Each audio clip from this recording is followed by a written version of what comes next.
Good evening, everyone. It's 4 p.m. and we are back with yet another session. I hope you've been enjoying the day so far. So the next session, which is something that I can say without doubt we've all been eagerly waiting for, is by Professor Madhav Prasad, and it's titled "The New Indian Cinemas: A Moment of Aesthetic Overhaul." So for this session, as a discussant, I would like to invite Samvartha Sahil. I assume many of us will be familiar with his space and his name by now. He has also been an enthusiastic participant in this winter school, offering his views and questions so far. So I'll quickly say a few words to introduce Samvartha, and then probably he can take it forward from there.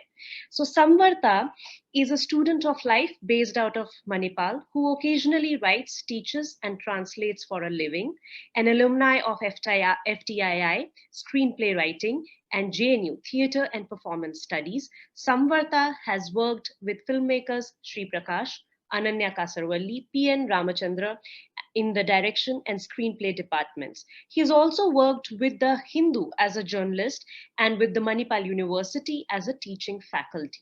Recipient of Prabhas Joshi Media Fellowship and Karnataka Sahitya Academy Travel Fellowship. He has 3 books published in Kannada and 2 more are in pipeline.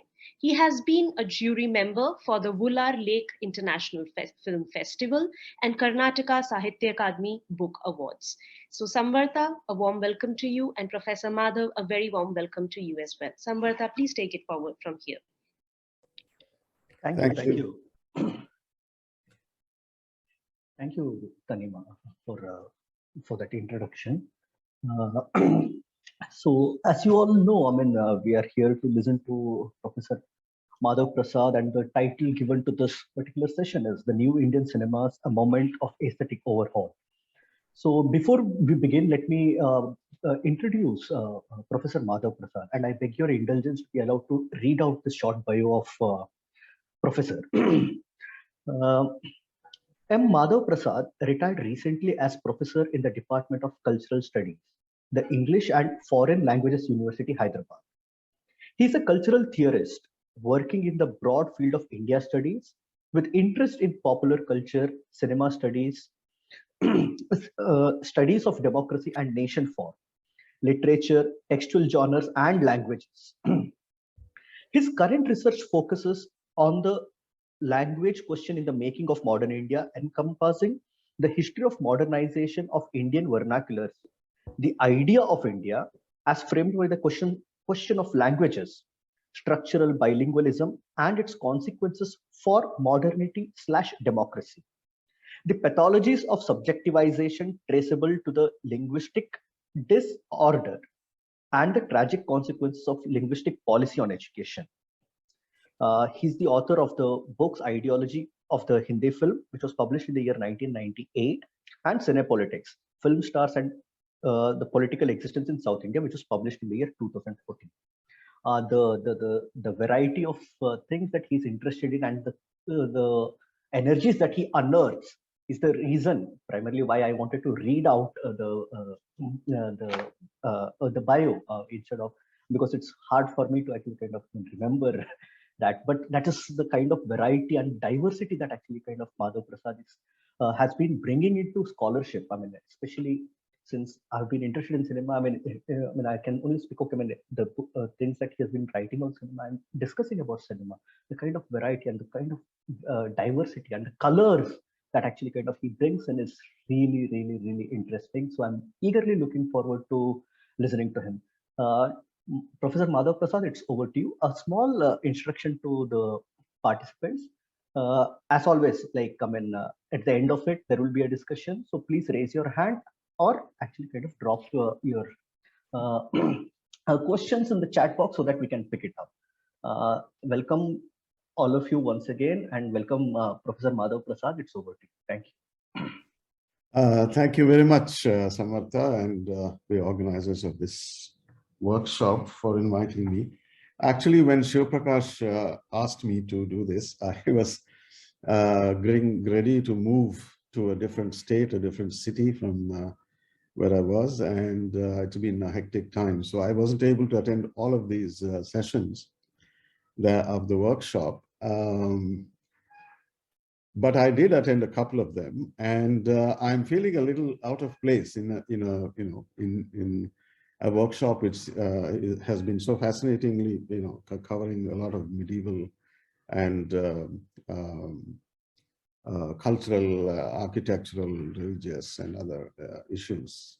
Historical sort of introduction to a variety of things, which was very useful. I really wish I could have attended more, but it was not to be. So I know coming after all these sessions and talking about cinema may be a little feel a little odd, but I guess cinema today is as central to our lives as temples and temple architecture and other things, the sculptures, etc., have been in their time, right? Cinema has been such a strong influence in all matters of all aspects of social in lives in India. And so yes, that would be my only justification for participating, to share this space along with all the other scholars who have come before me. Questions of aesthetics. Of course, as it happens, I have been centrally dealing with questions of aesthetics because it has been my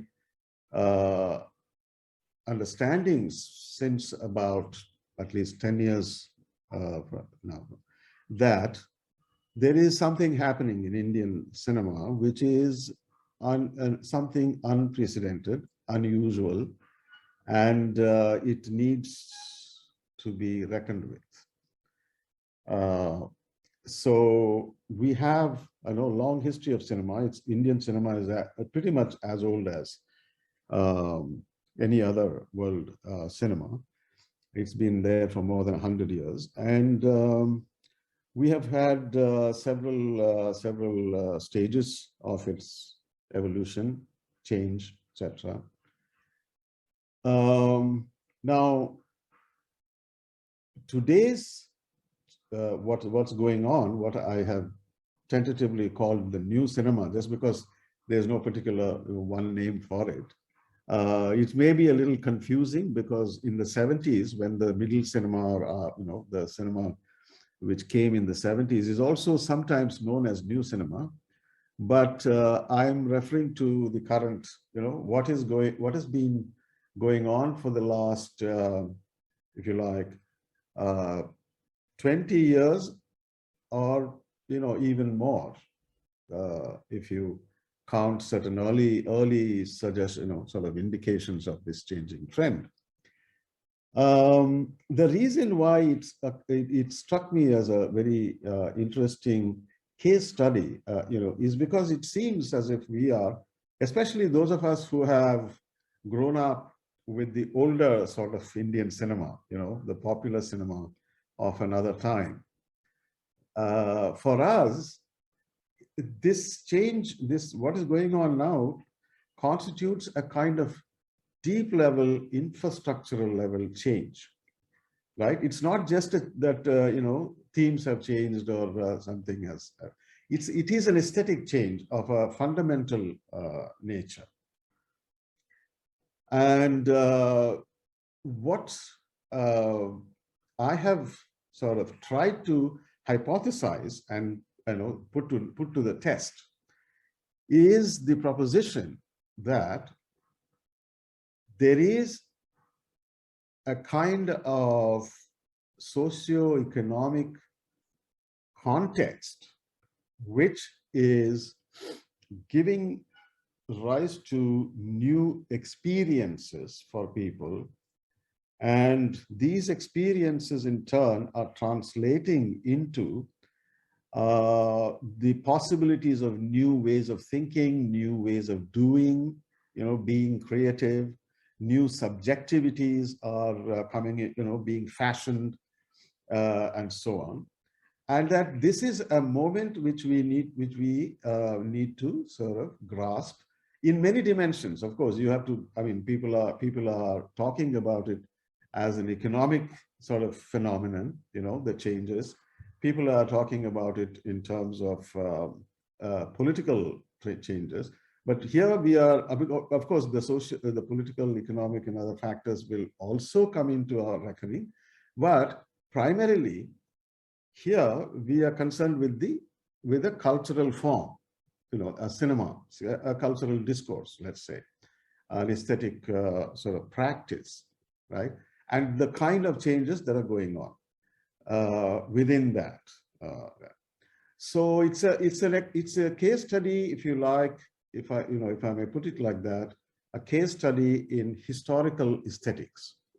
That is, aesthetics dealt with in a historical frame, where what you are interested in, what you are trying to sort of chart, is a moment of transformation rather than the normal times. You know, it's possible to have a long periods of time where nothing really changes except some sort of superficial changes happening. You know, for instance, if I'll just give you an example of what I mean by long-term sort of normalcy, and I say a moment of change. I'm going to refer to this moment in the early 20th century, late 19th, early 20th century, when in the northern Andhra region of like Vizianagaram, these were princely states, Vizianagaram, Rajahmundry, etc. There was in this princely state a practice in the temple, in the main temple of that kingdom, of annually staging plays. These plays were written in Sanskrit by one or the other of a whole lot of Brahmin Pandits who were patronized by the king. They were written in Sanskrit, and they were essentially what are called prahasanas in the Sanskrit tradition, which are, there is a kind of established content for these prahasanas. And the most classic, the most well-known of these prahasanas, going back in time, is of course the Mirchakatika, right? The play, right? That's your classic prahasana. But in these prahasanas that used to be staged, the themes, of course, one has not seen, but there's a book that details the kind of stories that were written up. These were, of course, they featured the courtesans, right, and merchants and kings and courtesans, and the devious sort of practices of the courtesans who tried to lure good people from mainstream society and then exploited them, cheated them, etc.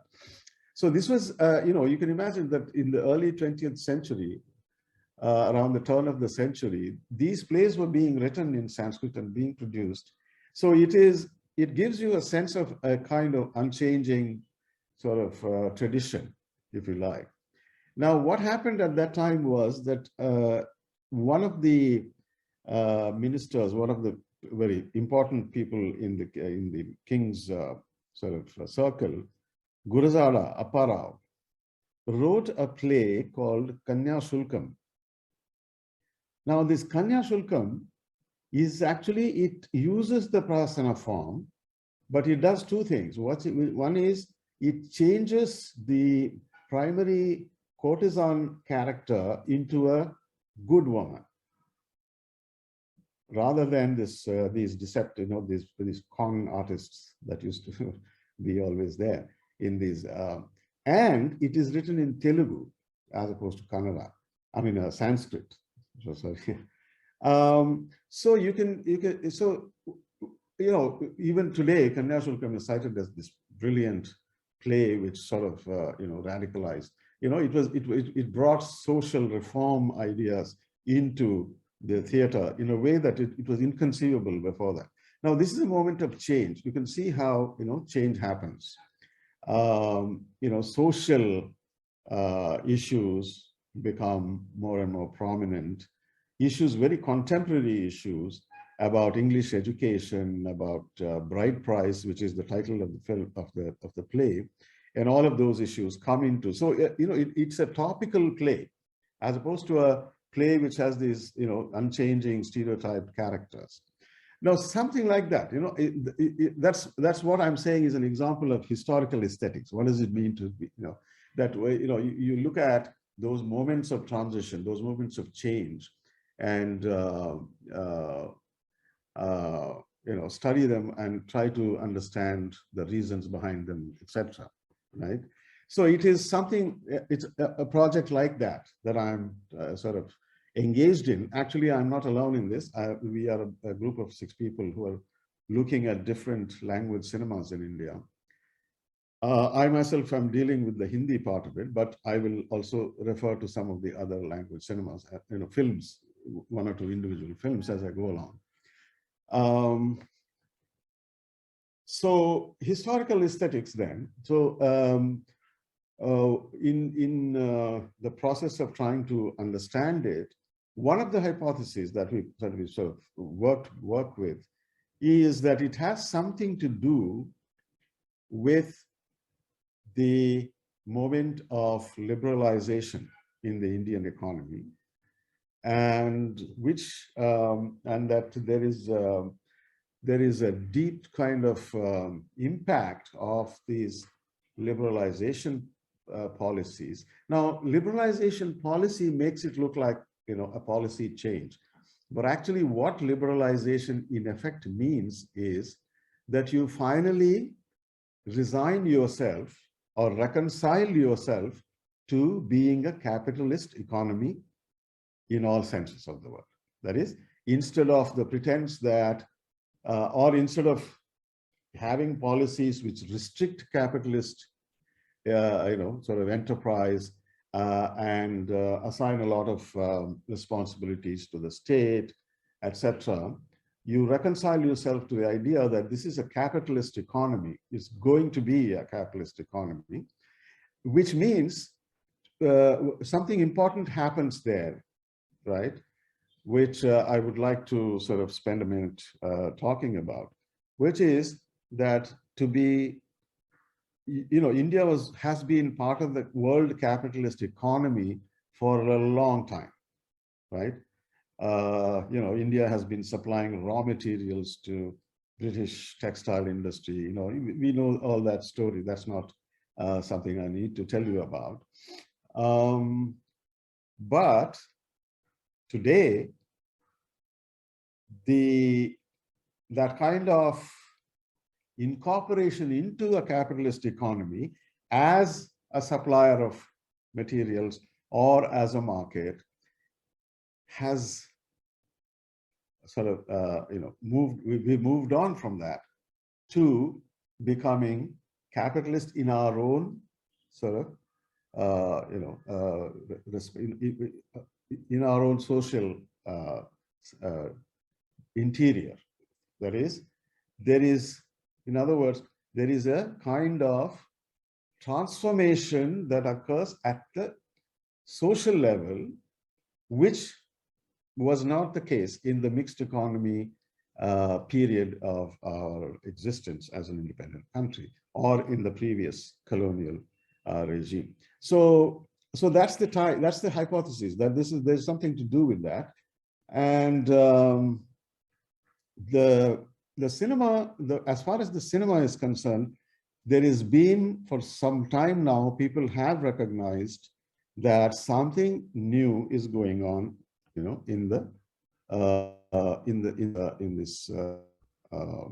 this field. It's acknowledged that far-reaching aesthetic reform has been going on in the film industry for at least 20 years now. And some people have even described it as a revolution. Now, you can ask, what is going on here in the, aspirations. One aspect of it is the aspirations of new generations. If you may remember that in the last couple of election campaigns, even last 3 or 4 elections. This with the term aspiration has figured centrally. Aspirations. So governments or political parties in campaigns, they always say, we want to meet the aspirations of today's youth. Now, this is it may seem trivial, but it's actually it marks a very dramatic shift in the discourse of the state, the discourse of the political domain. Because the political domain, it used to be that we will take care of the needs of the people. Right? Now, from needs, the basic needs, etc., to aspirations is a dramatic shift, if one can appreciate it. Political discourse increasingly turns around fulfilling the aspirations of youth or failing to do so as an explanation for the success or failure of parties. Accordingly, it may be said that in cinema, narratives of aspiration have replaced narratives of emancipation. Giddens, I'm referring to Anthony Giddens here, he calls it a late modern age, which can be recognized as the age of neoliberalism, where aspiration enters political discourse with the breakdown of the modern collectives that mediated the relation of the individual to the state. These can be political parties, they can be unions, they can be all kinds of associations, people who are never directly, individually members of the, Indian state or the, British state or whatever. They were intermediate collectives of which you are a part. Now, in India, you have an interesting mix of both older style collectives and new collectives, because we have, the castes and religions as older collectives, which have retained their hold on people. And then you have, other modern collectives like unions, etc. Right.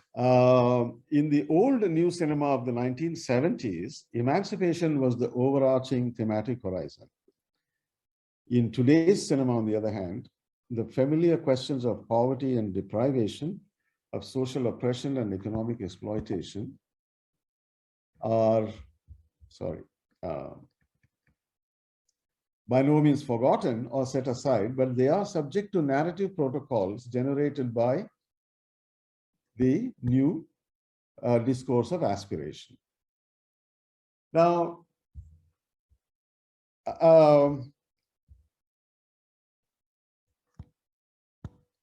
the changes that are undergone in the Hindi film aesthetic and the other cinemas in the last 3 decades, and the significant films that have emerged, constitute the key concerns of my presentation today. But I will focus on 1 or 2 aspects, because there are any number of dimensions to this. What I will try to do is first present a few indications of how the aesthetic of the cinema itself is changing. Then I will go into this more socially relevant questions as to how, in the process, certain politico-ethical dimensions have become central to the thematics of this new cinema, right? But also at the same time, I want to sort of flag here the fact that this is not a kind of polarization between our mainstream cinema and the new cinema, as it used to be in the 70s. Rather, it's a new logic of representation, a new cultural logic, if you like, of which the new cinema is a very central exhibit. But it's the power of this transformative force can be seen in the fact that even the mainstream cinema has not remained unaffected by these force, right? It has also had to change. And if you look at today's industries, everybody is sort of, falling in line. In the 70s, when the new cinema came, the mainstream cinema people felt really threatened, or they felt really hostile towards it. But today, that's not the case, because there is some other force which sort of, binds, these two together in a new situation where even the mainstream cinema has to make some, compromises, so to work with the new situations. So that's so in becoming an integral part of global capitalism, societies in India witnessing base level transformation were reflected and promoted by the new cinemas. Now, as I said, from being a peripheral participant in world capitalism, India, now we have come to the stage of full-scale participation, which leads to destabilization of older social structures and establishes new family forms and subjectivities. And at the heart of this is what Marx taught us about the commodification of labor. Now, this is what I'm proposing, that this idea of the labor power as a commodity, which Marx talked about. Now, we know that we have had capitalist industry in India, but in some way, if when you look back from this, from today's vantage point, I feel that you begin to see that there was capitalist industry without commodification of labor, in the sense that Marx means it, in the universalized sense. But that today, and the cinema reflects this, the cinema shows you this. Today, this commodification of labor power has gathered pace. It's happening. Now, how do you see this? So I'm going to look at a series of films with you. I mean, unfortunately, I can't show them to you. But I'll give you examples, and I hope that you've all seen at least one or two of those films, and you'll be able to appreciate what I'm saying.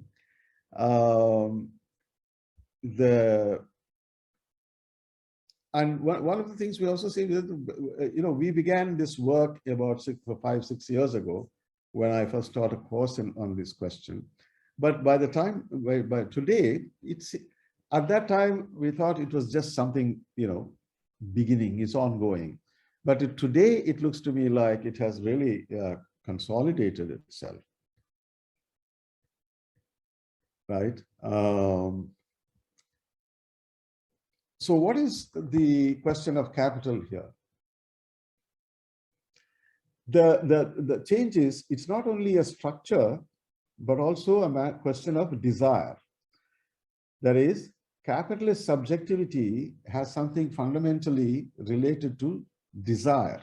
Now, again, if you are old enough, you may remember that in the 90s, in the wake of liberalization, if you remember the television commercials that we have all witnessed, these commercials were always showing the shift from a culture of savings, a culture of thrift, to a culture of spending, where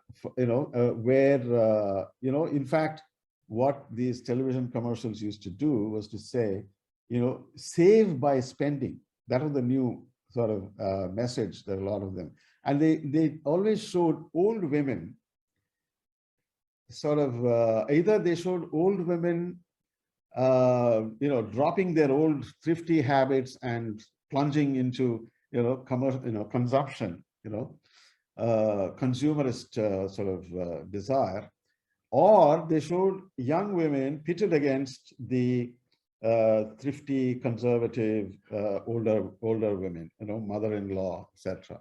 These kinds of things were very common.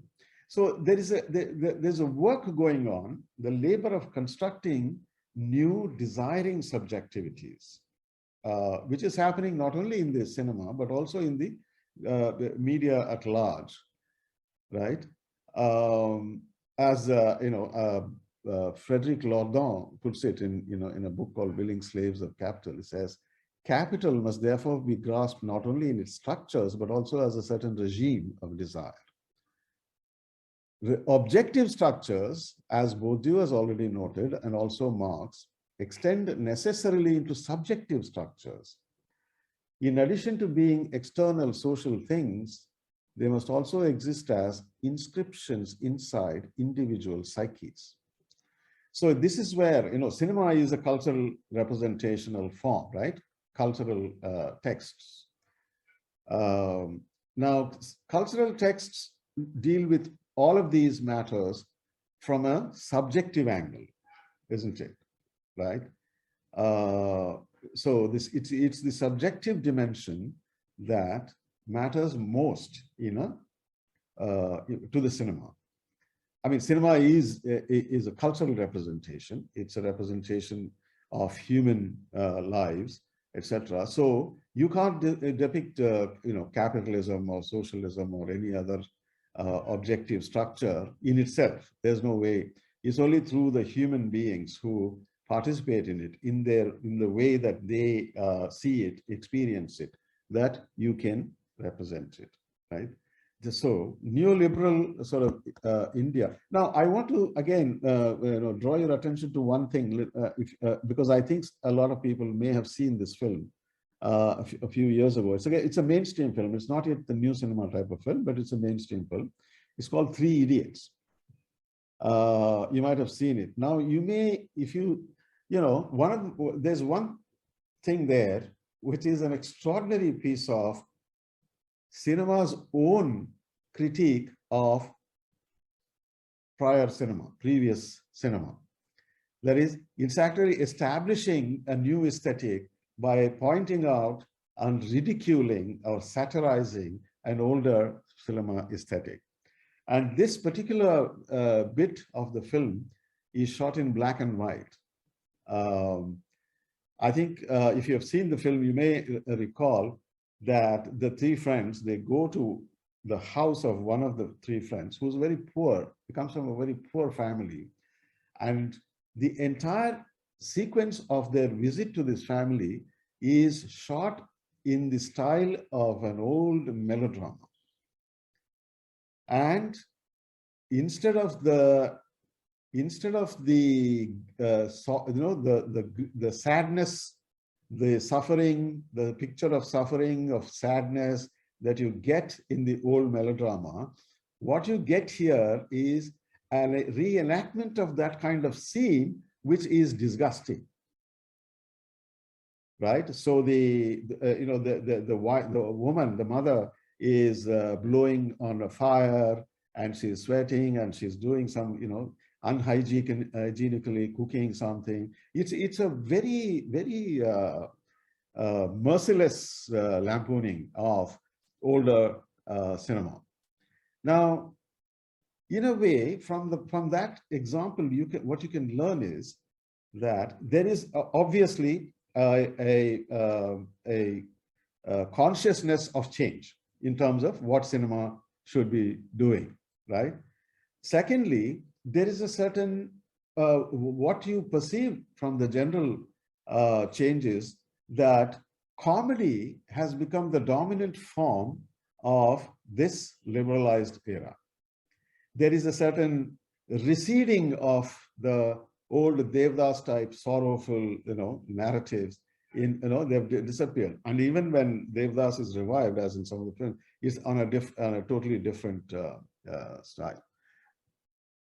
Comedy dominates. Secondly, it's not as if Three Idiots doesn't have a narrative of grief, but the grief is, again, you remember that the suicide of this student, right, which leads to the collective grief of the students and everybody in that film, right? So there, grief is there. You're grieving for the loss of a person who was, unable to pursue his dream, pursue his aspirations, and and so on. So there is a big shift happening between that kind of sorrow, which is the sorrow of the poverty, of the welfare state, the experience of ordinary people, living on, very limited means, etc., and a grief which is which stems from the frustration of aspirations, right? Which is, so it's a kind of shift that one might, sort of note here. Now, let us also look at some changes that have happened in this industry at the level of the industry and the film text. A few more changes. There is, for instance, we all know that multiplex cinemas have been a very important part of this change, right? The very idea of a multiplex cinema. See, multiplex sort of changes the phenomenology, the experience of cinema going. You go and there are several schemes, 1, 2, 3, 4, 5. You have to figure out which one is yours. And you are conscious of going to one film out of many. It's a exercise of choice. Whereas when you go to your neighborhood, big cinema hall, you go to whatever is showing there and so on. Or if you want another film, you have to go to some other distant thing. So the consumerist character of cinema going is also sort of pronounced here. And then at the level of film text, there's another extraordinary change that's going on, which again affects the mainstream as much as the new cinema, which is the whole song and dance sequence thing. If you notice, now up till even, all these Shah Rukh Khan films of the 90s, etc., they were all happily singing and dancing, on meadows. They even went to Europe or, all kinds of places. They were lip syncing was, we still believed in lip syncing. It was so fine, It seemed like something big. Now, a lot of people said, well, this is for what we are. We are Indians, that's how we do it. However, if you look at more recently, even mainstream films, except for maybe Salman Khan or somebody, fewer and fewer films today actually feature that kind of classical lip syncing song and dance sequence. They have songs, but they don't have lip sync. They just let the song play, and then the characters are just performing something, or they're doing something, or there is a montage sequence of a variety of scenes, and then the song plays over there, and so on. So now it's not as if people don't enjoy the songs. I mean, there's still a lot of songs, and nobody, there's been no discussion in the press about why lip sync and all of that. Nothing. There's no public pressure or no media pressure or nothing.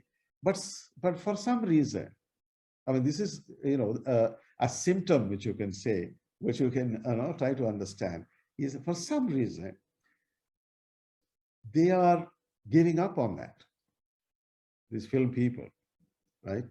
And it's interesting that when Satya was being made, Ram Gopal Varma was forced to, according to his own testimony, he had to include 2 songs, some songs in this film, because the distributor said, no, we can't buy it if there's no song, because there's a culture, in which people are, and Ram Gopal Varma is one of those early players, one of those early people who are trying to break the mold of, as a result, in Satya you have this kind of amazing thing where this Satya, the hero, who is slashing people, killing people, and then suddenly he goes to Khandala and starts, doing a dance. So the incongruity of this, it becomes all the more pronounced when it's Satya. And anyway, so subsequently, of course, things change, and that was a transitional moment, if you like. So this is a interesting sort of symptom, as I said. Which when we examine it closely, you ask a question: what is going on? Who under what influence is this transition happening, right? And similarly, even in terms of lyrics, there's a change. Like in those days, there would be songs which talked about love in a very theoretical way. What is love? How great is love, and so on. And actually, hero and heroine would be exchanging such theoretical propositions with each other in these songs, rather than saying anything to each other of a concrete nature, because love was very much an idea which was not grounded in society, right? So you were referring to something which is not present in your midst. So it took that form for that reason. So love, people only knew love in terms of Laila Majnu type of, very medieval, very, dramatic, very violent, tragic, and so on. And love was that uncompromising thing. Whereas in the new cinema, you find that it's, we are dealing with people who actually, because of the experience of employment, that is increasingly the case in urban sphere, people are actually meeting possible partners in their workspaces in on a larger scale than it used to be in the past, right? And so love becomes something of a different proposition in this. So it doesn't have the extreme character, of love as it was represented in those days, right? So yeah, so these are some of the changes that you can track. One of the long-standing demands of the industry, that you must become an industry. You should be able to get bank loans for making films, etc. Those have also been granted. And then satellite television has emerged as another, source. What has happened in the meanwhile is that we had this phase of the Karan Johars, the Aditya Chopras, the Roshans, and so on.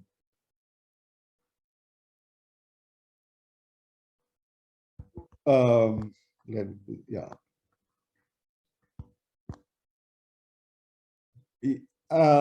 But the overall sort of picture that you had in the 90s was of the big blockbusters made by these film families of Bombay and the satellite television. And more and more of these people were getting into advertising, television commercials, for, giving them the money, etc. Now, suddenly, with the advent of this new cinema, something is changing. That is something unexpected is entering. And another symptom of this is that people are beginning to write scripts. There is an explosion of script writing. If you look at the current cinema phenomenon, writing is the essential, extremely important sort of phase of filmmaking. Writers are sitting. There are writers' rooms, writing rooms. This is not yet moved to the cinema, but it started.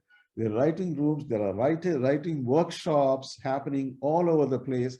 There are people that are offering writing workshops of 15 days or a month or whatever, and giving lessons in how to, write screenplays, etc.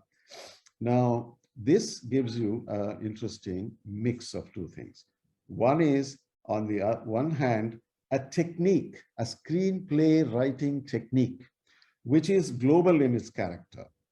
It's actually something that Hollywood is very good at, right? So this kind of technique is there. People are learning the technique, but the thing about it is then the content becomes the issue. So now you know how to do a script, but what do you write a script about? Now, here is the interesting thing that you see in the Indian cinema today, these new cinemas, which is that you find that people are going to various specific locations and trying to write stories which are grounded in those locations, right? Now, if you look at the overall sort of picture of what's going on, if you see a lot of these movies, what you get is that sometimes people learn this technique from these workshops and they write scripts, and their scripts are like not much different from algorithms. That is, they're just putting together, you know, the conflict will happen here, something will happen here, resolution will start here, and stage 1, stage 2, stage 3 of script, you know, and so on. They got it all pat. But the cultural understanding that makes for a great story, a film, may not always be there. And so the finest products of this moment are those which, while they have the script writing technique, you know, in hand, they also are capable of creating narratives out of raw material of Indian everyday life, social life, right? And this is a huge challenge. Not many are doing it. And we know that, for instance, Malayalam cinema has produced a number of fine films which you know, do precisely this. And you know, even Tamil has done, Marathi, Kannada has done one or two, you know, a few.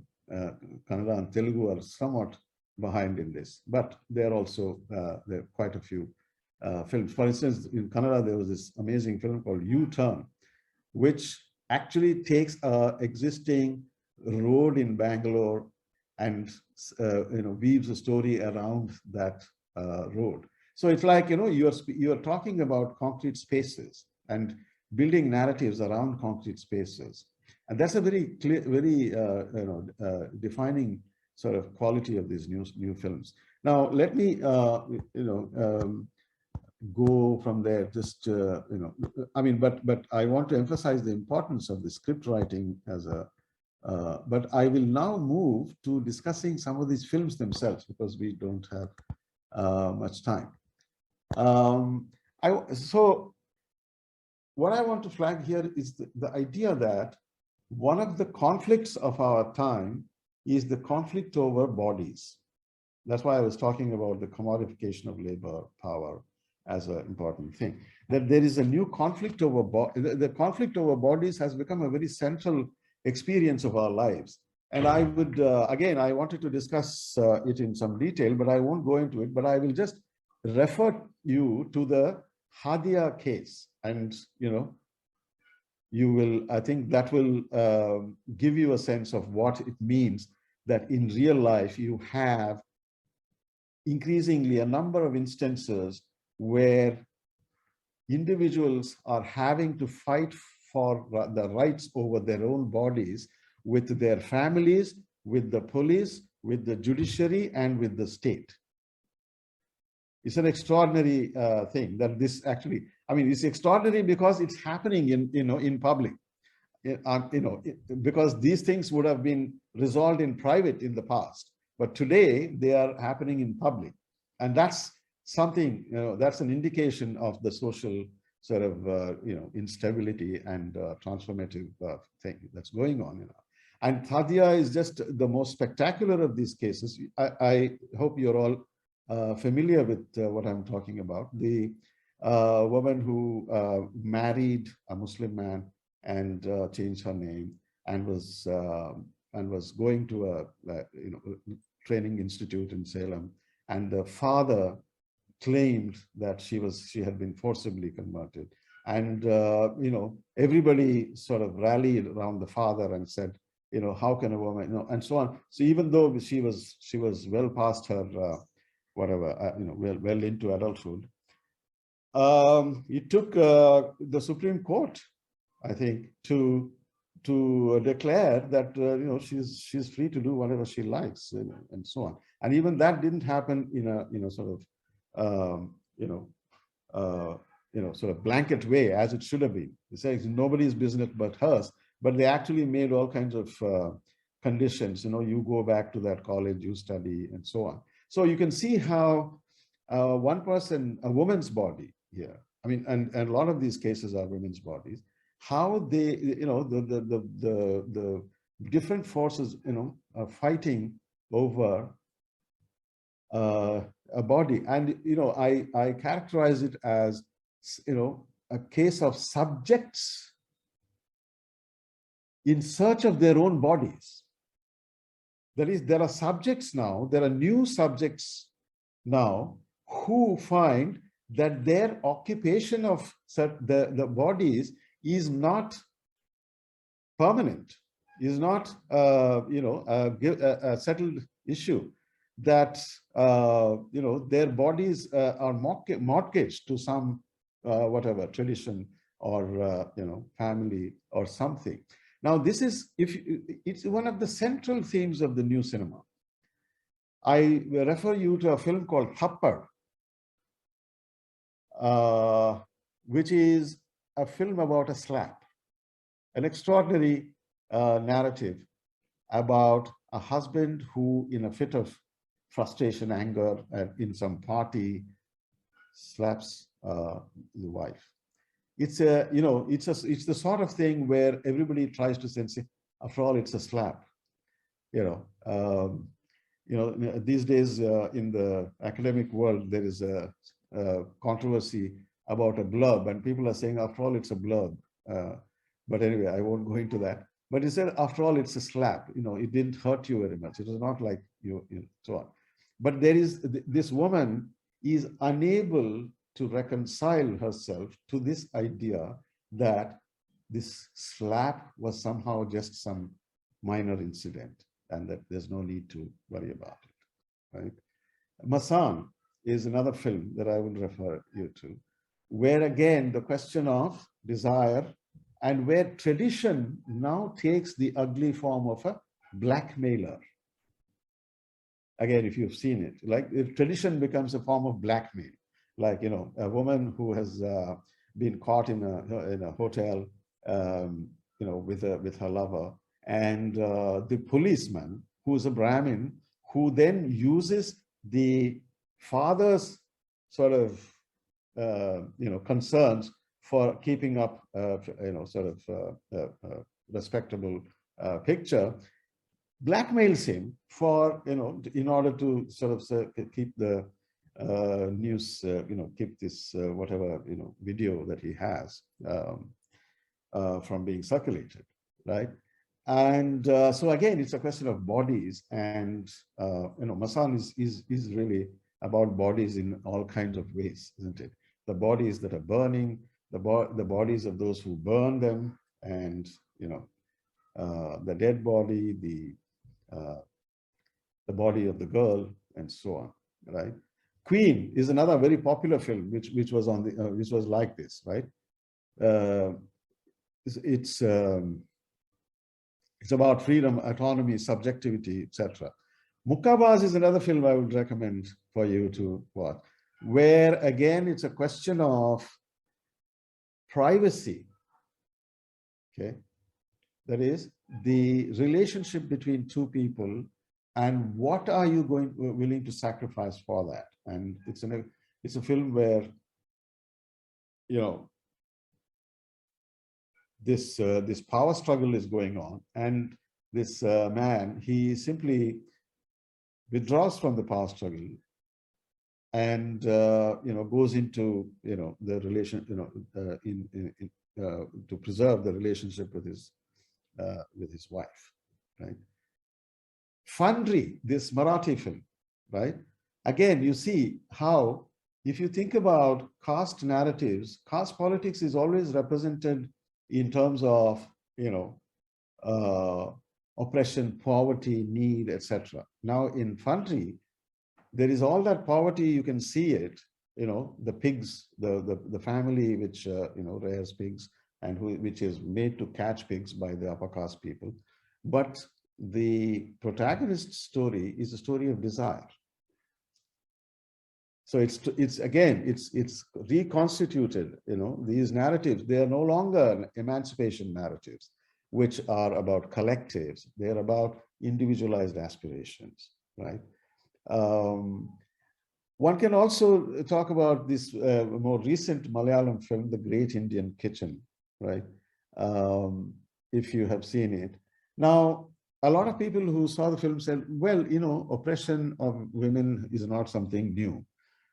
We've seen it before, you know, but it's not oppression of women that you see there. Not just that, isn't it? Because what you see there is a representation not of oppression, but of the drudgery. So this is a laboring body. This is where the whole commodification of labor issue comes into the play.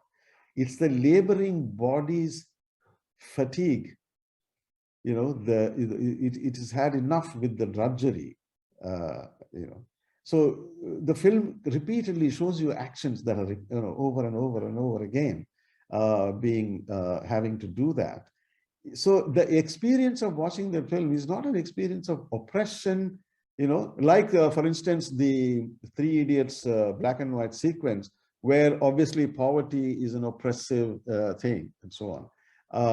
And you know, the woman blowing in the fire, you know, starting the fire, sweating the smoke, etc. It is a picture of oppression, of misery. This is drudgery. This is about the body's experience of a regime of work that repeats relentlessly from day to day, right? So so these films are giving you then temporal sequences which are short. That is, they do not take place over generations as they used to. They take place in the matter of a few days or months or even a few hours sometimes, as in the, you know, some of those films where that, like Trapped, for instance, or again the Malayalam film in which this girl gets trapped in a you know, cold storage room, right? And those sorts of things. Temporally, they are specific, and they all talk about the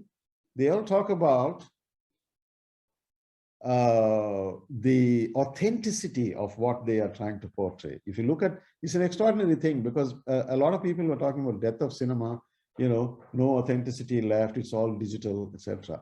But in this digital age, using digital cameras, directors are now saying, we want to create, you know, sort of have authentic stories. We want to tell authentic, real stories. It's an irony of how technology apparently has, you know, demolished all realism and authenticity, but it's actually coming back in a way, right? Okay, a lot of issues that one can discuss. We're running out of time, but I will. Let us see what I can end with. Yeah, questions of honor, questions of rights, right? Honor versus rights. This is what a lot of these films have been about. The question of individuality and social membership, of what social collective are you a part of? What social collective are you a part of? And basically, these older social collectives like caste, community, religion, etc., they are the ones who are laying claim over the bodies. But the subjects who inhabit these bodies are wanting to transfer their membership to newer collectives, right? The new collectives of modern life. Now, one can think about this question as to what is the reality of this? To what extent is what being shown in these films actually the case? You know, in the sense that how representative are these films of the new Indian realities? Now, it seems to me that they are. You should not think of them as reflecting some reality necessarily, although I think to some extent they do capture Indian realities in the urban domain, right? On the other hand, they are also functioning, they're also promoting, they're part of creating a new reality, if you like. So it's not a reflective relation only that we should think about. They are also engaged in the very process of generating this new life. And here, the socio-economic factors, again, are very important to consider.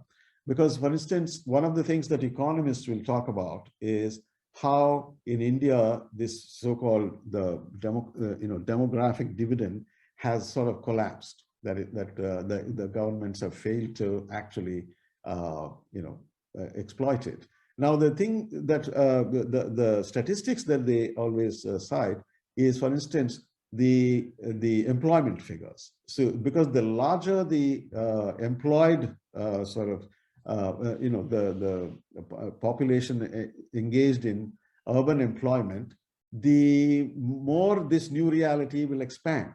That is, capitalist societies will expand, right? Lately, there's been some talk, the drastic fall in employment, and especially women's employment has come down a great deal. And so these narratives are based on these spaces,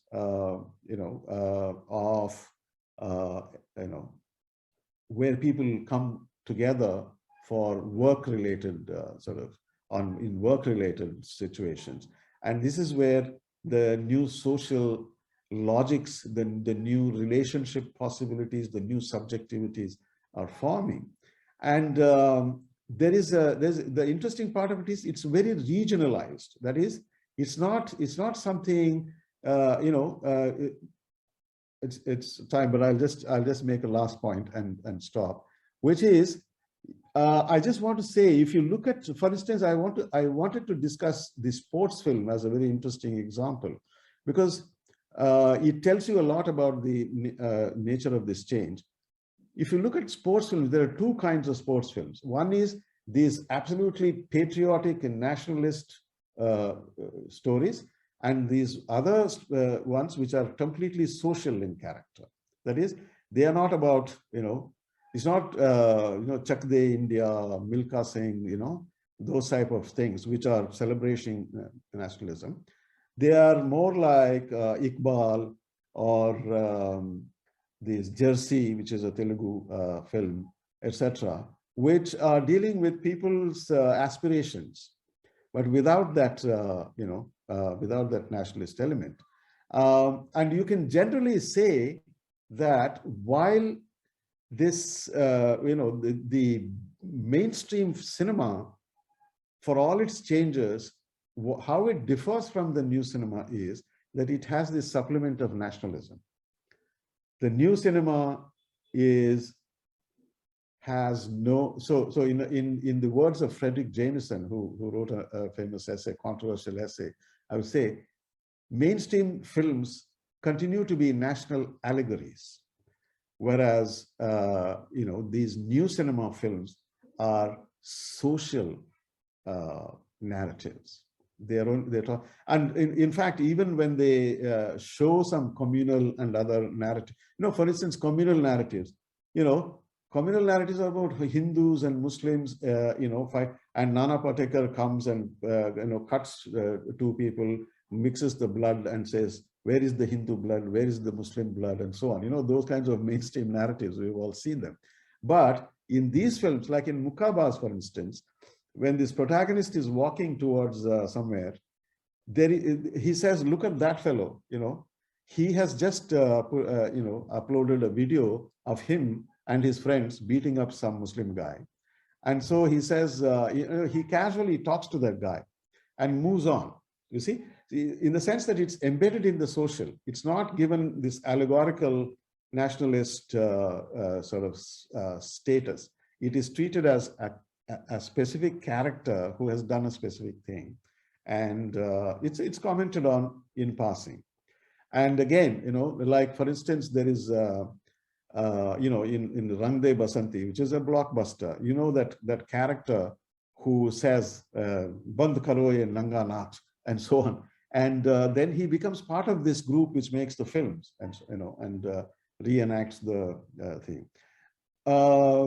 but the same kind of character in a lot of these new films, like a film like Chalang, for instance, with Rajkumar Rao, the same kind of character, but he's just a social type. He just changes as soon as he meets this girl and falls in love. He's done with all that. He gives it up because he knows the girl doesn't like it. So it's this dimension that is emphasized, of people living in their own spaces and how they deal with things, rather than the allegorical frame. Well, yeah. So this is a kind of rough, choppy presentation of some of the characteristics of the new cinema and the difference with the old.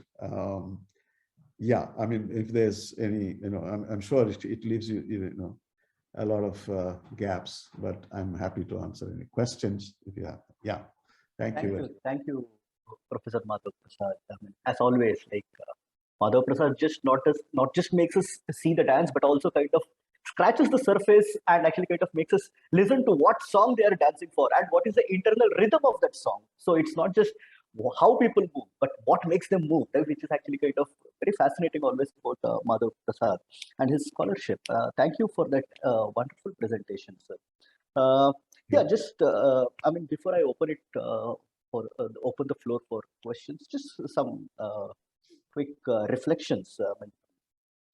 I mean, I have, as a screenwriter and also someone who trains. I mean, the that you mentioned. I mean, there are people who train people. Okay, I'm one of those accused people who train people in screenwriting. So, I mean. One thing actually I have, I mean, because of my close engagement with the whole art of screenwriting, I've been feeling that, I mean, what you mentioned is very true. It's only in the second half of 90s decade that I think screenwriting, bound scripts actually kind of come into force, yes. At least in Bombay cinema. I mean, coming to Telugu cinema, it's only people like Nagesh Kukunur and Shekhar Kamala who go abroad and they actually kind of are exposed to Hollywood and then they come back and introduce this whole thing. Absolutely. One of the things which I have actually kind of felt largely is that till almost the end of 90s, at least prominently in Bombay cinema, the storytelling is largely in the structure of an oral storytelling. Right, yes. But it's only later on that actually kind of it also, storytelling shifts when publishing house, publication and print actually kind of comes into force. So then it gets a lot of interiority and I mean, it's not broad strokes anymore. They kind of, it comes into minor, small strokes. So I think in what happened in storytelling in oral and print storytelling is something which also has happened in cinema also. For me, at least in the till 90s, mainstream cinema, popular cinema has largely been broad stroke oral storytelling, but later it actually kind of comes into the printed. What publishing actually kind of brought a revolution in storytelling is something which also happens. And interestingly, the forces which you actually kind of capture are very interesting over there. I mean, the coming of multiplexes, which makes it more individual, and also now too it is even the more. I mean, or the OTT platforms. I mean, from a screen to actually, television. I mean, it's big screen to television to laptop to phone. I mean, your mobile phones now. I mean, that shift actually kind of is changing the way of storytelling. Also, it's quite interesting. And also, I mean, the entire shift that actually kind of takes place. I mean, very interestingly, once Vinay Shukla had mentioned this, that in Bombay cinema there are three eras. One is Dilip Kumar era, one is Amitabh Bachchan era, and then there is Shah Rukh Khan era. So according to him, in Dilip Kumar era, the hero has to be legally, ethically, and emotionally correct. But in Amitabh Bachchan era, I mean, he need not be legally correct. He has to be ethically and emotionally correct. And when it comes to Shah Rukh Khan era, then probably, I mean, he need not be ethically and emotionally correct. I mean, ethically and legally correct, but only emotionally correct. So somewhere cinema has been a kind of, what to say, I mean, has been a, if we can call it a pop sociology, it's pop sociology in a way. And you actually kind of, I mean, always I had been curious, I mean, what happens after Shah Rukh Khan era? Like, it's almost like Shah Rukh Khan era has eroded.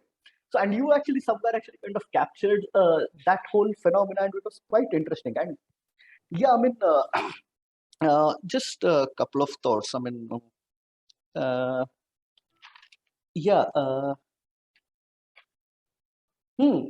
okay. I mean, I'll not take much of time, but yeah, I mean, this last point that you actually kind of mentioned was quite interesting. Like, what differentiates new cinema from the mainstream cinema? And this whole thing, about it being a national allegory and it's being a social narrative, it was quite an interesting thing. Because speaking about narratives, Achibe in one of his essays actually kind of mentions that there are two kind of storytelling. One is beneficent fiction and one is a malignant fiction.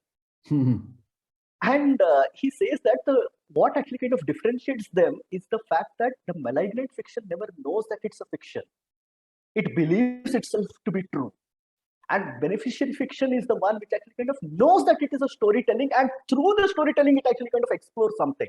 So that's a very interesting. So when you were saying, I remembered it because probably all the films that you mentioned, mainstream films which are extremely patriotic. I don't think they're even thinking. These films are conscious of itself being a story. It conceives itself to be a truth. And it's also kind of not very surprising that many films have been coming which are biopics based on true stories. All of that. So they want to believe that they are true, and they want to propagate that.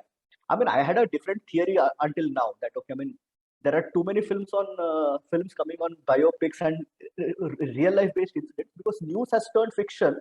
So it's now time for fiction to become real. But now you threw a very different light, and I'm really grateful to that because it was quite interesting. Like, these films probably, as Achibe says, these are malignant fictions which do not recognize themselves as fiction, but they believe themselves to be true. And there lies the threat of it. A good storytelling, probably, the new cinema that you mentioned, and all the kind of the way that capture, the foregrounding of desire, the foregrounding of bodies. Probably, it's also, how individuals conceive themselves as individuals also has kind of come to a kind of a different stage. And that whole individual becoming the center has actually kind of come in. That probably gets very well reflected. So an example which I do not enjoy much because but let me still give this example. There was a time when actually there was a song called Kisi Ki Muskurahaton Pe Ho Nisar, which people like me kind of considered it to be our life anthems and all of that. That film song is being written in 1950s, and now we have songs like किसी और की मुझको जरूरत है क्या है मैं तो खुद से प्यार जता हूँ.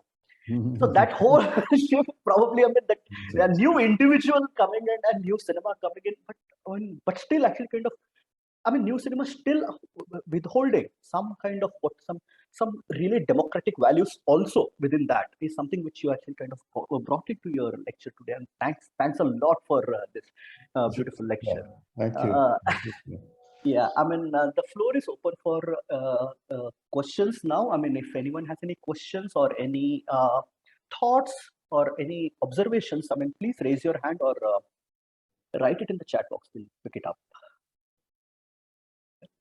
Yeah, Richa, please go ahead. Thank you, Professor Madhav. That was really an amazing session. Really listening to it, totally hooked to it. Thank you so much.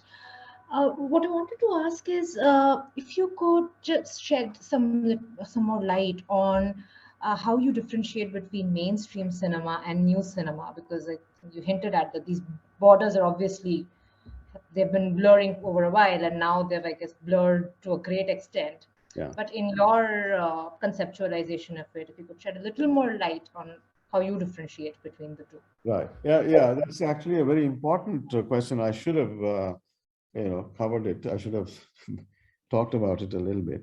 Now, one way that people do make a distinction is by identifying something called independent cinema.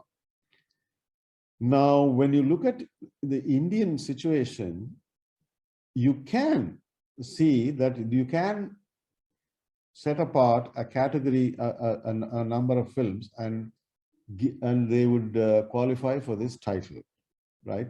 That's one way to look at it. So it's a purely category of how, how films are financed, what kind of pressures they are under, or what kind of pressures are they free from. Because if it's an independent project, you get your money from somewhere, not from your mainstream sources who demand, who make demands upon you, what kind of film it should be, what it should show, what it should not show, who should be the cast, and all of those kinds of things, because they, they're funding you for profit. Whereas independent cinema is supposed to be free from all those sort of constraints, because the sources of funding are not the normal ones. However, so I mean, it's perfectly fine as far as I'm concerned if people want to make that distinction, because there is a set of films which could be called independent cinema. But what I am more interested in is this, what I've called the aesthetic, the overhaul of the aesthetic infrastructure of Indian cinema filmmaking, which is more like a phenomenon, social phenomenon, a cultural phenomenon, and that interests me, in spite of the fact that there is really no absolute boundary between them. But there is, you can see that, I mean, you can tell when you have crossed the border into new cinema, and when you have crossed the border into mainstream cinema, and when you are in a place which is, difficult to define.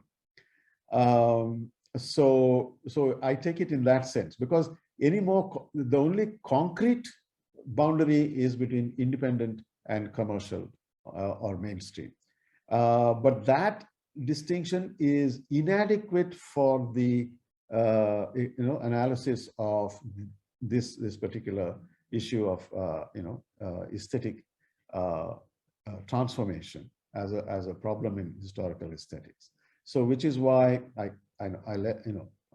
prefer to let it be fluid. But it's always, when you take an individual film, whether it is Pakka mainstream or new cinema in a strong sense, or whether it's for instance, things like Article 15. You can see, to my mind, it is inspired by this new cinema trend, because caste is but it's a mainstream film trying to do the caste thing, as far the way it does it. Whereas the filmmaker Anubhav Sinha is, he made Thupper, which works on a different sort of level altogether. And I mean, there's an interesting thing, that Abhishek Chaubey, one of the Hindi film directors, he made Sonchiriya, he made several films. He says, he may said in an interview, I am a regional Hindi filmmaker, which is an interesting telling comment, because regionality is also, one of the features. So so specific sort of, times. So for me, this national allegory element is very important also as a marker. So the new cinema films simply chop off, that allegorical sort of umbrella. They just walk out of it. Whereas blockbusters with big stars, they tend to, insist on that. So yeah, that's a sort of inadequate sort of answer to that question, but yeah, that's how I think about it. Thank you, Professor. Thank you, Richa. Anyone else has any questions to ask, or any observations that you have made that you would like to share and enrich all of us? You're welcome on that. Yes, I mean, people who have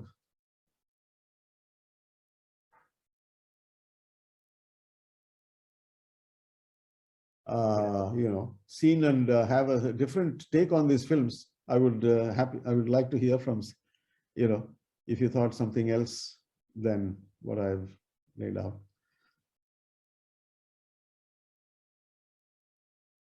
Or if you thought the same also, you can tell me. Yeah. There's a comment in the chat box. I mean, it's by Ranveer Kaur. I'm just absorbing. I'm reading out what Ranveer has written. I'm just absorbing what Professor Prasad has highlighted in his lecture. I've made notes too. I'll also watch those films he has mentioned in his lecture. Thanks for the wonderful session. Okay. Yeah. Okay. Tanima has raised her hand again. Yeah, Tanima, please come in. Yeah. I was not sure if I should be asking this, but it's sort of a clarification and request for a further elaboration if possible. And I think somewhere for a brief period of time, you were mentioning that about changing women characters and authenticity of, and you also took Thupper's example for that instance. Yeah. And there's probably another film that I can mention that I just watched some time back. It's a Malayalam film. It was not a mainstream film earlier until it gained fame. It's titled Great Indian Kitchen, Yes, yes. Yeah. and completely unnerving. Mhm. It's just a monotony of daily chores, household chores. But how can something so repetitive be Yeah. so unnerving? So could you please just probably, Yeah. elaborate upon women's characters and yeah. Yeah, so I mean, I was saying about great that it shows you a laboring body and the repetitive tasks. It sort of you can see the repetitive tasks of Great Indian Kitchen, and you can actually compare it with Charlie Chaplin in modern times. The conveyor belt sort of laboring. So what I'm saying, these films try to show you that dimension of exploitation or oppression, which is affecting the subject that inhabits that body. You see, rather than saying, okay, oh, women are being oppressed, in a larger sense of how, of injustice, right? There's not so much of an emphasis on the injustice part of it here as on this subject's inability to carry on with this, and she's not even saying you are my oppressors or anything like that. It's not working in that logic. There's no polarity of good and bad. It's just that this labor is of a kind which, it's unpaid. Therefore, it seems outrageous to have to do it. Charlie Chaplin was doing it for a wage, and so on. So basically, I want to draw attention to that. The way time features. I mean, Deleuze talked about time image in the cinema. He said after the Second World War, there's a way in which time becomes an image in the cinema. And in these films, you see duration unfolding, in a way that those, older narratives or even mainstream narratives often, they tell a story where action follows action. Time simply is how much time has passed from one moment to another, which is indicated by showing a clock or whatever it is, and how much, time the film, the whole film runs for. But here, durational realism is brought into the picture. So you see, duration becomes important, and that's why those films, like Trapped or that other Malayalam film with the Frozen, I forget the title of that film. Helen. Yeah, thank you. Oh, sorry. Yeah, that. So duration is a very modern, very contemporary capitalist society, experience. And it's something that you never found in the Indian cinema before, so that's so that's what I feel. I mean, there's a number of such films. I've just gave 4 or 5 examples, but the two big themes in this, in terms of social themes, are gender and caste, and then another major theme is this whole new media, like LSD, films like that, which try to show, to sort of deal with the impact of new media and so on. And this Malayalam film called Chapakurish, which is another amazing film, which based on a Korean film, but it's really well adapted to the Indian situation. Showing desire again for gadgets, phones, and so on. So these are 3, and the other thing is sort of rural India, right? Rural India and its specific not rural, but small town, as like Meerut and other small Madhya Pradesh, Uttar Pradesh towns have featured Rajasthan. Like as far back as Manorama 6 Feet Under, which was a very located in a very specific region, Rajasthan, Uttar Pradesh.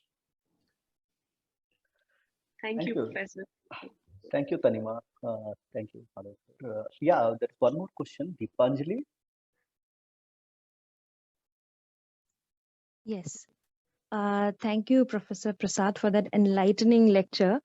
I'm still gathering my thoughts. I'm not even sure if this is a question exactly, but these are some of my thoughts, and I'm trying to find out. So this is regarding what you said about aspiration and then music and of looking back at older cinema in a way of lampooning the older styles. And I'm collecting my thoughts here. So with like the more and more channels opening up in the past 20 years or so, so people have been watching a lot of the Western movies, mostly Hollywood, and then comparing it with the Indian song and dance sequences and finding our own Indian cinematic song dance sequences, finding the absurdity in it. So there for the Indian viewers. So that's that one side, which is very correct. I think you have pointed out. But at the same time, I'm thinking of all the remakes of older songs that are happening in the past few years, a lot of them. The remixes. And yeah, and on top of my head, I'm thinking of that movie Shaitan, where I think more than one song is there actually, Khoya Khoya Chand, then Hawa Hawai, where the extreme violence is portrayed against the backdrop of slow-mo of this older song. So it's not making fun, but a kind of a celebratory, musical pastiche sort of a thing happening. So like, I feel that there are multiple number of things happening with respect to music, especially. So what are your thoughts on that? So music is absolutely continues to have very central role, right? So one has to track this in terms of what's going on with music. For instance, it's one of the big changes is Kalyanji Anandji, Shankar Jackson, Lakshmikant Pyarelal, O.P. Nair, Jaydev, S.D. Burman, R.D. Burman. You don't have a single music director for a film anymore. You just, a lot of these films, they have music drawn from one person and another person for different uses. They get different things, right? Indian Ocean will do music, but they don't do the background score. They just do some song or, whatever, multiple. The music credits will go to multiple people in some films, actually. So in that sense, there's fragmentation in the sense that the film is deciding, you decide on a film and you decide on what music you want for your film, and you source it from wherever you like, you think you'll get the good thing. You don't put all your eggs in one basket and say, okay, I will choose S.D. Burman for this film, or whatever, somebody else, and so on. That whole logic has gone out of the thing. So like that. On the other hand, the kind of songs that are coming now, they are for instance, there are songs which are which try to capture the mood of the film, and it's played again in the background, or they use so old film songs, like you said, old film songs are used for commentate, they sort of either as commenting on what's going on, or at a contrast, like the scene you described. A kind of clash between music and visual can be, effectively, it makes for good cinema to do that, right? Because in the mainstream film, the music sort of pushes, is meant to push the audience towards the right emotion. So, the sorrowful music, the other thing, and so on. Whereas you can also use music in a counter, contrarily, right? You can use it like Godard is supposed to be using it, for instance. It doesn't, or when Eisenstein wanted to do it, when he had to reconcile with sound and so on. So yeah, songs have become, for instance, a lot of songs are love songs are playing in the background, and the two lovers and so on are doing whatever they're doing, like, cooking or having a romantic sort of, walk or whatever it is, working and so on. So more and more, the lip sync is receding into the background, but music is not going away anywhere, right? Songs are not going away anywhere. And one of the things also that I find is that because it is no longer sort of so central to this lip sync phenomenon, songs have become much more lyrically dense. That is, the diction has become far more complex. There is a lot of complex thoughts. It's become more poetic. Like Gulzar becomes very central. Gulzar writes this kind of poetry, which can be used as songs because it need not be sung by anybody, right? Because if it's sung by one Hindi film heroine, it will sound absurd, right? Those kinds of very complex poetic compositions. But you can play them. And so there's, in a way, new lyric writers that have come out recent times. They seem to write more soulful, more contemplative, kind of lyrics. And so, yeah, there are a number of changes going on. I tried to capture one or two. Yeah, thanks. Thank you, Deepanjali. It's time, Professor, but I have a couple of questions. May I? Yeah, sure. Okay. Now, since you are talking about songs, this is something which, being a fan of film music for all my life, but still, this question would actually kind of always bother me. I'm like, what is happening over here? How are people just randomly just jumping into song and dance? But that actually kind of broke at one point of time when actually, one of my friend's boyfriend was visiting her, and they couldn't move in the city together. So I had to accompany them always because it should look like, okay, we are all a group of friends. Oh, okay. But then we were actually supposed to go to an island. We took the boat, and the moment the boat left the shore, I saw my friend actually kind of hold the hand of her boyfriend. And that is when actually kind of this struck me, like why was Raj Kapoor Nargis dancing in some clouded, right. some sky? Yeah. So the social, the omnipresent social gaze actually kind of vanishes. Yeah. So, my question is, maybe, I'm just thinking aloud over here. Maybe songs in Indian cinema have largely been about what aspiration that you are kind of mentioning. But has it actually kind of had a reverse journey? Like when cinema has moved from emancipation to aspiration, have songs moved from aspiration to something else? This is something which I'm thinking aloud now after this whole conversation. That's one thing. The other thing actually I want to ask is actually, what new cinema is doing now was something which was partially being done by films which are being funded by NFDC earlier. It's a state institution. Yeah. So now NFDC has kind of vanished. So now, now what does this reflect about the state, the society, everything? The responsibility which actually somewhere actually was taken up by state institutions has now actually kind of been moved to, individuals or actually independent cinema or this new cinema. People have taken it on themselves, or collectives, if we can call it that way. Yeah. So what does that also kind of tell us about our society and a state? The one thing.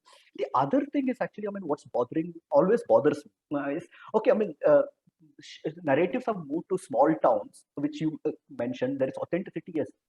But I'm a bit skeptical because for me, popular cinema is one sociology, pop sociology. The other is cricket. So I've seen this whole Dhoni era where actually all this small town actually kind of Dhoni phenomena actually kind of, for me it looked like a small towns being actually kind of brought into the national idea. Okay, but what was the next step? It was the Kohli era, which was an extremely aggressive this thing. So Yeah. now, so every time when there are films, it actually kind of makes me wonder. So I mean, I would like you to reflect on how do you see this as a future also. So yeah, these few things. Yeah. Yeah. I mean, no. I mean, film. The sports. Whatever happens in sports, being a reflection of what happens elsewhere. This is something that newspaper columnists keep exploiting. Every time India wins a cricket match, they will say confident India, as if what happens in the cricket field is about the India as a whole. These are all, yeah. So cricket, but the small town thing is not that there is. If you count the number of films which are set in places like Meerut, as I said, or Indore, or small towns like that, and even not so small towns like Lucknow or Banaras, etc. There are a large number of them. So that's one, it's a striking phenomenon, and that's why this Abhishek Chaube's comment, makes sense from that angle. That regional film, Hindi but regional, because our Hindi is always associated with national. So that's where that the regional national in Abhishek Chaube's sense is actually about allegorical and social, not allegorical, that distinction. So the reasons why narratives are set in things is something I still haven't fully understood, but it's a fact. If you see the number of films, it's a large number. So it could be that the way Dhoni was, sort of the reception for Dhoni, at that time, which emphasized his coming from, Jharkhand, etc. That's maybe, again, part of this whole, new attention to the regional small towns, etc., which was happening elsewhere. It could be, I don't. The music, of course, you were saying, sorry, music as a... No, songs were already somewhere actually kind of capturing the aspiration questions, yes. But yes. has it moved in a different way than the narrative? No, so aspirational things continue, continue to be there, but there is also a kind of mood songs. There's a lot of mood sort of evoking songs today, I think. That's, that's one difference that I would see.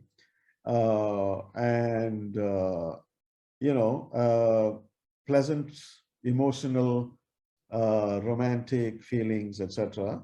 But as a general sort of over the montage sort of songs, so montage of everyday lives with that kind of music on the background, songs in the background, etc. Or songs which punctuate narratives, like that Mumbai metro, life in a metro, that where these people sing on the street side every now and then, they come, and so on. And so yeah, I mean, what I'm basically saying is there used to be one way that films related to music in the past. Now there are any number of ways. You can do the old thing, but you can do some variety of new things with the songs. And aspirational kind of content is there. I mean, I don't think it's disappeared, but other things also have come into that. And in the second question you had was, remind me. It was about the NFDC doing the kind of things which... Right. So NFDC, actually NFDC has not died. NFDC is still there, but it is fallen in line with the new trends. So NFDC doesn't function like a state, organization that it used to be. So NFDC also offers some money apart from other people. So it's become like another company. So that's what is interesting. And in another presentation I made somewhere, I also talked about how Shyam Benegal, who was such a characteristic filmmaker of that era, Now, if you look at these films in the 21st century, you know, the new films he made, Well Done Abba and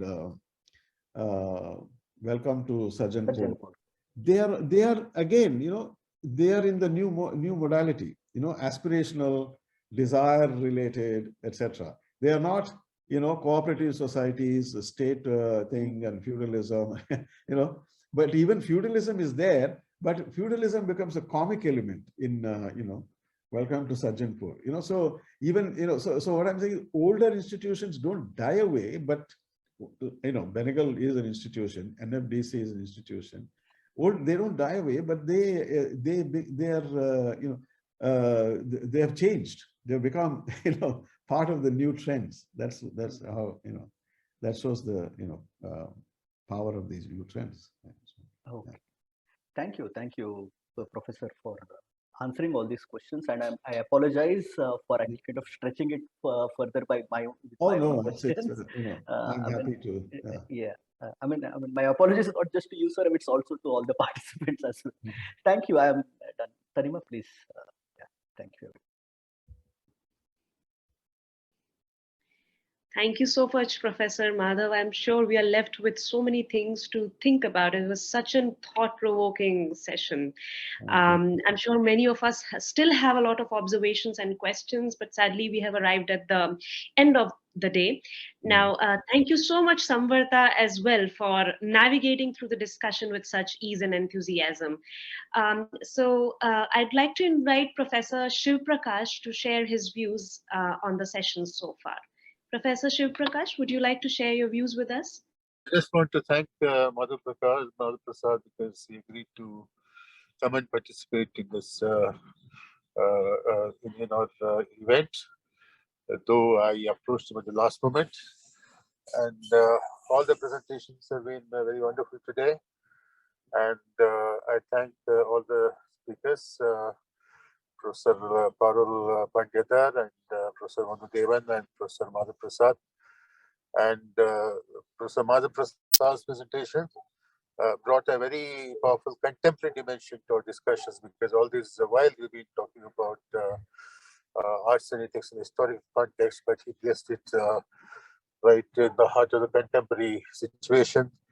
And as usual, he's one of the remarkable things about him is very simple but profound. So he's one of those scholars who can speak about film studies without using too many jargons. So it was very thank him for this, and thank the conveners and everybody.